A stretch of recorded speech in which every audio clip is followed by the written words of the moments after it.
The sun had not shown mercy for 17 days. Across the plateau, the earth cracked into geometric patterns, each fissure a testament to the relentless evaporation that had claimed every visible water source within 3 days of walking. The river that once carved through the valley floor had retreated to scattered pools, then to damp mud, then to nothing but bleached stones marking where life had once flourished. A band of 37 humans huddled beneath an overhang of sandstone, their lips cracked, their movements deliberate and slow. They had not encountered drinkable water in 11 days, yet they were alive. They would remain alive for another 6 weeks before the rains returned. This was not a miracle. This was knowledge, passed down through countless generations, encoded in behavior, stored in fat, and hidden in places modern observers would never think to look. The human body operates within narrow tolerances when deprived of water. Under moderate conditions, with minimal physical exertion and protection from direct sunlight, an adult can survive approximately 3 to 5 days without any fluid intake. In extreme heat, this window collapses to mere hours. The kidneys begin to fail first, unable to filter toxins without sufficient fluid to carry waste from the body. Blood thickens, forcing the heart to labor harder with each beat. Cells begin to shrink, as water is drawn from tissues into the bloodstream in a desperate attempt to maintain circulation. Confusion sets in as the brain, composed of roughly 75% water, begins to malfunction. Death follows, often preceded by seizures, as the body's electrical systems short-circuit in the absence of the medium that allows ions to flow properly. These biological limits are not theoretical. They have been documented in disaster scenarios, in accounts of shipwrecks, in the medical literature of those who perished in deserts. 3 days, perhaps 5 under ideal conditions. This is the accepted boundary of human survival without water. Yet the archaeological record tells a different story entirely. Excavations across the Sahara have uncovered evidence of human habitation during periods when paleoclimate data confirms the absence of surface water for months at a time. In the Australian outback, Aboriginal populations maintained continuous presence in regions that receive less than 150 millimeters of rainfall annually, spread across unpredictable intervals. The Kalahari Desert preserves evidence of human occupation stretching back over 100,000 years, through climatic oscillations that would have eliminated standing water for extended periods. In the American Southwest, ancestral populations constructed permanent settlements in locations where modern hydrological surveys confirm no reliable water sources within practical walking distance. The contradiction demands explanation. Human biology requires water. Human archaeology demonstrates survival without visible water. The resolution to this paradox lies not in superhuman physiology, but in the sophisticated exploitation of water sources that remain invisible to untrained observation. The human body contains water in unexpected reservoirs. Fat tissue, long understood primarily as energy storage, serves an additional function that proved essential for survival in arid environments. When the body metabolizes fat for energy, the biochemical process produces what scientists term metabolic water. For every 100 grams of fat oxidized, the body generates approximately 107 grams of water as a byproduct of cellular respiration. A well-nourished adult carrying 15 kilograms of body fat possesses a potential internal reservoir of nearly 16 liters of water, accessible only through the controlled burning of that tissue. This biological mechanism explains patterns observed in traditional societies facing extended dry periods. In the weeks before predictable droughts, communities would engage in intensive consumption of available food resources, deliberately building fat reserves. This was not gluttony, but preparation. The fat accumulated during periods of plenty would serve as both energy and hydration during the months ahead. Elders who maintained their body weight through scarcity were not fortunate. They had prepared. The natural environment concealed water in forms that required knowledge to access. Certain plants stored moisture in roots that extended deep beneath the parched surface. The Kungsan of the Kalahari developed intimate knowledge of tubers that could be grated and squeezed to yield fluid when no water existed above ground. The moisture content of these roots could reach 70% of their total mass. A single large tuber might provide half a liter of drinkable liquid to those who knew where to dig and how to extract it. Morning dew represented another invisible source, available even when no rain had fallen for months. Before sunrise, as temperatures dropped, moisture condensed on rocks, on vegetation, on any surface cooler than the surrounding air. Effective collection required waking before first light, moving systematically through the landscape with absorbent materials, wringing the gathered moisture into vessels. A dedicated collector working for 2 hours before dawn might gather 300 milliliters of water, enough to extend survival another day. In coastal and polar regions, ice provided access to fresh water through counterintuitive processes. Sea ice, though formed from salt water, loses its salinity over time as brine drains downward through the crystalline structure. Ice that had aged through one or more summer seasons could be melted to provide water with salt concentrations low enough for human consumption. Inuit peoples distinguished between first-year ice, which remained dangerously saline, and multi-year ice, which appeared blue-green and could sustain life. Animal bodies contained water that could be transferred to human survivors through consumption. Blood, though high in protein and salt, provided immediate hydration in emergency situations. The stomach contents of herbivores, partially digested plant material, held moisture that more squeamish modern observers might never consider consuming. Yet archaeological evidence of butchering practices suggests systematic access to these internal fluids during periods of scarcity. Bone marrow, extracted through deliberate fracturing techniques, provided both calories and moisture in concentrated form. Fat and grease served functions beyond internal metabolic water production.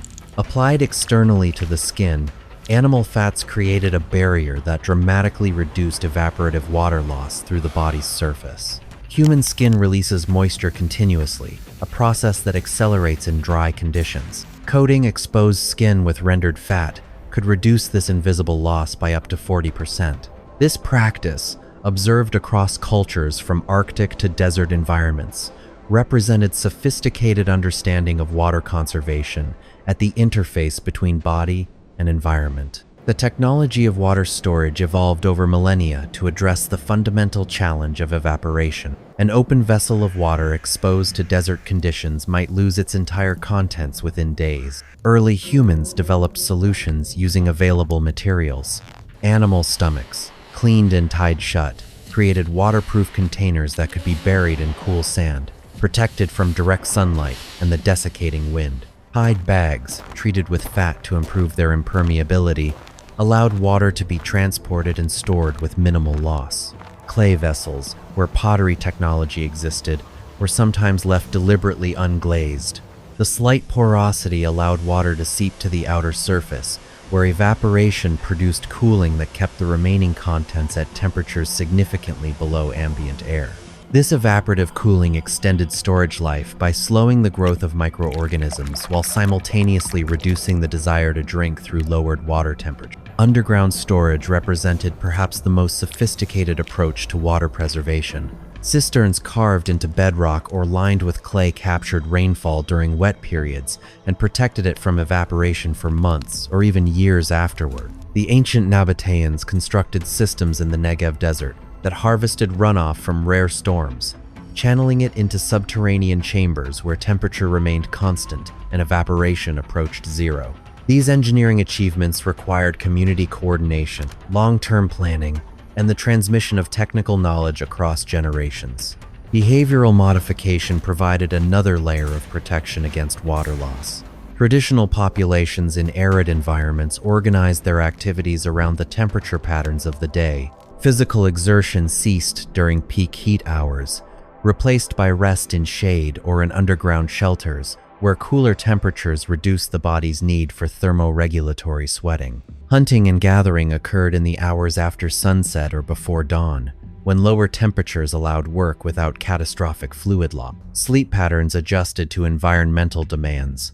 Rather than a single extended period of nighttime rest, populations might adopt biphasic or polyphasic patterns that place the deepest, most inactive sleep during the hottest hours of the afternoon. Movement and activity shifted to twilight and night, when the air itself was cooler and moister. This behavioral plasticity reduced daily water requirements by amounts that compounded over weeks into the difference between survival and death. Clothing and shelter served purposes beyond mere comfort.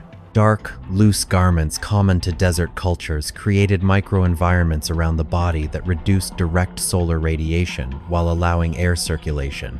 The space between skin and fabric trapped moisture from sweat, slowing its evaporation and allowing partial reabsorption. Tightly woven materials blocked wind that would otherwise strip moisture from exposed skin. Human physiology itself shows evidence of adaptation to water scarcity over evolutionary timescales. The kidney's ability to concentrate urine, producing waste with minimal water loss, varies across populations in patterns that correlate with ancestral environments.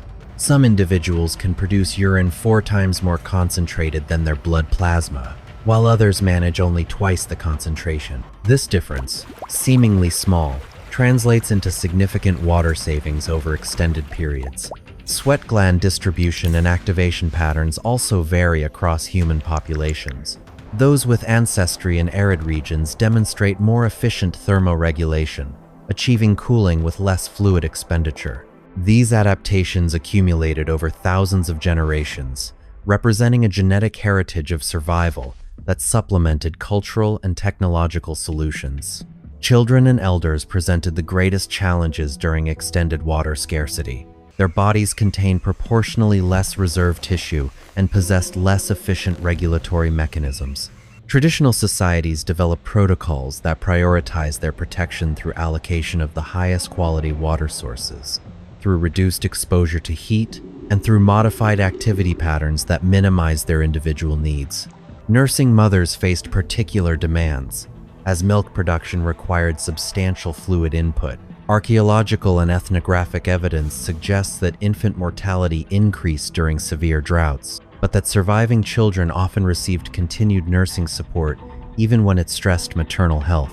This investment in the next generation reflected long-term survival calculations that valued population continuity over individual welfare. Experimental archaeology has attempted to reconstruct the water acquisition strategies of ancient populations, with striking results. Researchers replicating traditional techniques in controlled environments have demonstrated survival on water inputs that modern guidelines would consider dangerously inadequate. The combination of multiple strategies, metabolic water from fat, plant fluid extraction, condensation collection, evaporation reduction through shelter and timing, created synergistic effects that exceeded the sum of their individual contributions.